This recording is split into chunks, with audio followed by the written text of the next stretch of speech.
This is John Black, Super Chemist. It's the third time I've done this video. I hope it's the last. Anyways, we're talking about slavery.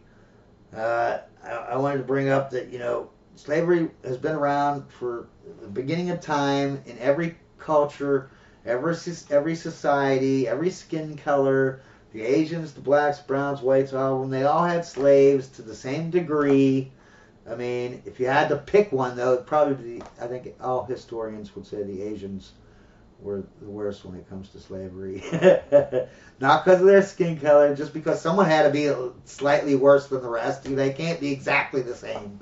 But yeah, they were pretty much all within the same range of slavery horribleness, you know what I mean? There's only one thing that really every slave owner has in common since the beginning of time. It's not skin color, because that's the same ratios. It's the same percentage. We're just as horrible. All skin colors are just as horrible.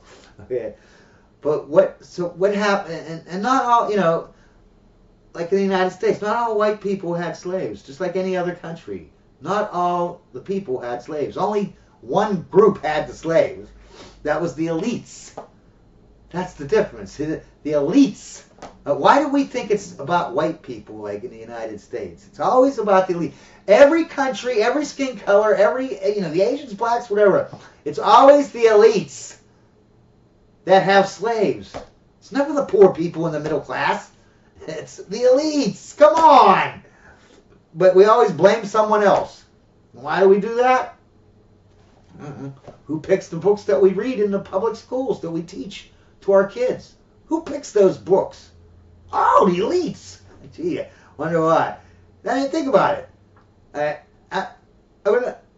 Let's go how the public school teaches us and how it really is, okay? Now, the public schools will teach you the white people from the United States went over to the Africa, went in, grabbed a bunch of black people, chained them up, brought them back to the United States, enslaved them all.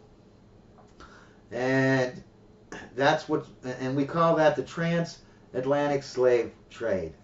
And that's our history. White people suck. But that's what's taught in public schools. Now, if I was in charge or a normal human being, I would be teaching it like this. You have a bunch of rich people in Africa, and they enslaved the poor people in Africa because they're rich and they have the ability to do it.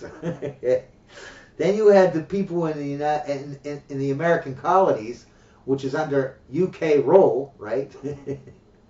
And he went over, and those people, rich people, went over and they talked to the rich people, the rich Africans, and they bought all the poor Africans that were slaves, took them back to the colonies, and sold them as slaves. Notice how not one time did I use skin color. Not once. Because skin color has nothing to do with slavery. Don't get me wrong, racism and slavery are two different things. I'm not saying that we didn't have racism in the United States. I'm not saying that. We're talking about slavery only, no racism, okay? Yeah. Totally lost my train of thought. But yeah, notice how I didn't use any skin color, because back then you had white slaves, you had black slaves, all kinds of, no one cared about you. If you have the mentality that you want a slave, right? You don't care about, like, you act like they have, like, oh, they'll have moralities about skin color, though. Well, you don't have moralities about having a slave. Trust me, your morality about having a certain skin color slave isn't on the top of that guy's list. His morality is already down in the shitter, right? Like, come on, use some sense. Use some common sense, all right? Yeah. And before the transatlantic slave route, right, whatever, most slaves were probably white, you know what I mean? Because that's how the colonies started out. You know what I mean? A bunch of mostly white people from the UK came to the colonies, right? The American colonies. Who would they bring? They would bring their Irish slaves. They didn't have any black slaves back then, really. You know, the thing you got to think about is people didn't even know skin colors existed unless you were like part of the elites. If you were just some farmer out, outside of London, you had your little farm or whatever, you didn't know, you didn't even realize there were Asian people and people, black people and red, yellow, whatever, brown. You didn't even know it, How would you? When would it come up in conversation? There's no radio, there's no TV. You're only going to see people from your village or whatever. They're all white. When would it come up that, hey, you know what? There's actually people on the planet that have different skin color than us. No, it would never come up. You wouldn't even know. So how could you be racist? It isn't even possible. You know what I mean? But anyways, yeah. So I want to get into, because like I said, there was white slaves, black slaves, blah, blah, blah, blah, blah. If you were a criminal, you could be made into a slave as a sentence, like a punishment, okay? And if you had your slave coming in from the UK, right? You already had him. You're coming in, you're Irish slave. What, do you think they stopped that? No. I mean, no, there wasn't laws that you can slave people and just, it didn't have that racial component or anything like that. But there was slavery going on, okay, before the 1600s, okay? As soon as America was discovered and rich people came over, they brought their slaves and there was slavery, okay? So don't act like slavery just started like in the 1600s with black people. Boom, okay? But like I said, there was no racial component to it, okay? What happened, what changed, okay? Because what changed was in the United States a lot, right? Well, we got a case caught with John Punch, okay? Now, this guy, right, he's a black man. He was an indentured servant. And what's the difference between an indentured servant and a slave? An indentured servant signs a contract, an indentured servant contract. Like, let's say I'm in the UK, right? And this is back in the day. I want to get to the American colonies, right? So I would say, go to a rich person and be like, you pay, because it takes 6 months to take a boat over, right? You got to have, just food alone to get over there is going to be a fortune, you know what I mean? Let alone the boat ride itself, and water and everything like that. But, so you would say, I'll sign this indentured servant contract. I'll be your servant for 5, 7, 10 years, whatever. And you pay for my boat ride. Okay? And that was your contract, right? And if you tried to run off on your contract, that was a criminal offense, you know what I mean? So you could be made into a slave at that point if you did that. So this John Punch, he's an indentured servant, black guy.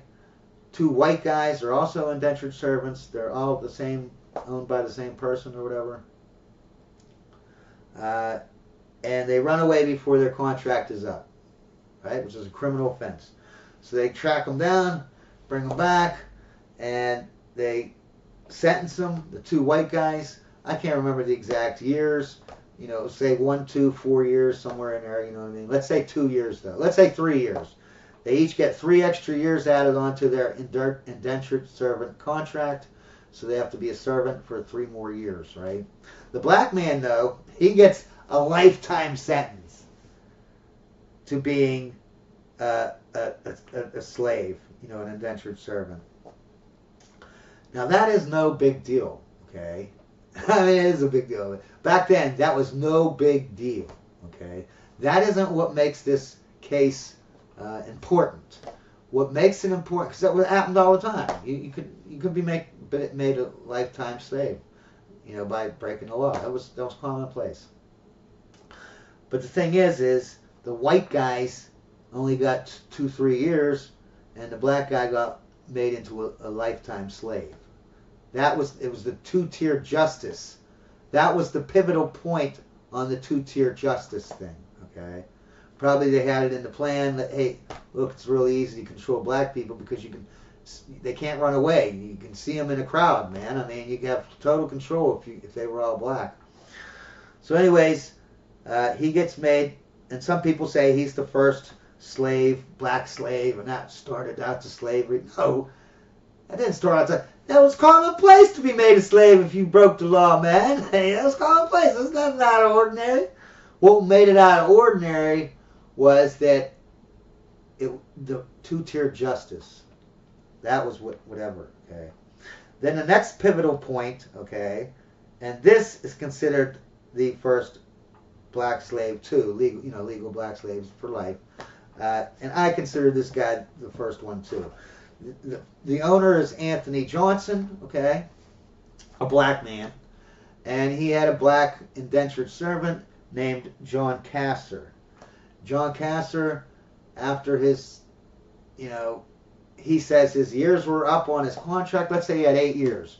So he goes to his, Anthony Johnson, his owner, his master or whatever. He goes over to the neighbor, this guy named Parker, and he says, look, I did my time on my indentured servant contract, and he ain't letting me be free, right? And so they get together and they do a freedom suit. Okay, so now Anthony Johnson is suing, and the John Castor is suing. They're suing each other, saying, one saying that he owes me more time on his servant contract, and the other one saying, I gave you my time, it's done. And what happens is Anthony Johnson wins, and John Castor becomes a lifetime slave forever, just like the John Punch incident. What makes it different was the thing with John Punch was actually commonplace. It happened all the time. You know what I mean? This was a civil case. Okay, it wasn't criminal. This was the first civil case. Okay, so this is the first black slave from a civil case was owned by another black man. So a black man started black slavery in the United States. Why is this more important than the John Punch thingy? Because it was civil. It was something new. Now you could easily go into, because civil court is a lot easier than criminal court. Criminal court, you got a shadow of a doubt. Civil court, you just got to, I kind of believe it. You know what I mean? It's not as hard as criminal court. Civil court's a lot easier to win something. And if you have a bunch of stupid black people, right, you figure these black slaves, they came from Africa, they don't speak English, or they just learned English, they don't know how to read, they don't know how to write, so they're easily, you can easily put a piece of paper in front of them and say, hey, sign this, and you'll be free, and they're really signing for, to be a slave for life, you know what I mean? Or they can just beat them and make them sign a paper saying, you're going to be my slave for life, you know what I mean? But the thing is this set a precedent, okay? A precedent. That's what made it, and that happened in 1655, this precedent was set. And by 1661, 6 years later, pretty much all the colonies started this black slave thing, where black slavery is the new thing. Like, we're no whites anymore, and they did it on this principle, right, that, again, it was all about religion. That's how they switched over the religion and made it into a racial thing, right? They said these black people are from Africa, they're not Christians. So they don't deserve the same rights as Christians. You know what I mean? And see how much time I got. 1 minute left. So it's funny how, like that in the 1830 census, okay, black people owned 10,000 black slaves just in Louisiana, Maryland, South Carolina, and Virginia. Just in 4 states. Just 4 states. 10,000 black people were owned by black people. And think about it. Back then, there wasn't like 300 million people in the country. 10,000 slaves, that's a lot of slaves, man. That is a lot of slaves. So we'll get into hopefully this worked this time. Did this video like 3 times now.